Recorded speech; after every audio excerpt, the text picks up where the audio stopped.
Certains patients traités par des agonistes du GLP-1 décrivent moins d'envie alimentaire, mais aussi moins d'intérêt pour l'alcool, la cigarette, les achats compulsifs ou même d'autres comportements de récompense. Et cet état de fait intéresse énormément les spécialistes des addictions.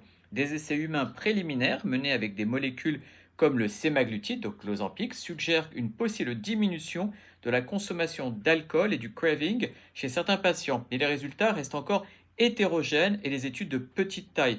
Le rétatrutide, lui aussi, active les récepteurs du GLP-1 en plus du GIP et du glucagon. Mais soyons précis, nous n'avons pas encore démontré que le rétatrutide traite une addiction chez l'être humain. Et une autre question apparaît, si ces traitements diminuent la valeur attribuée aux récompenses, peuvent-ils, chez certaines personnes, diminuer non seulement les compulsions, mais également la motivation, le désir sexuel ou le plaisir au quotidien? Et ça, c'est ce qu'on appelle l'adédonie. Pour l'instant, ce risque n'est pas établi comme un effet fréquent du rétatrutide ou de la classe GLP-1. Les données psychiatriques restent encore émergentes et nécessitent des études spécifiques pour les mesurer. Mais le défi médical, ce ne sera pas seulement de couper la faim ou l'envie de consommer, ce serait plutôt de diminuer la compulsion, mais sans anesthésier la motivation et le plaisir de vivre.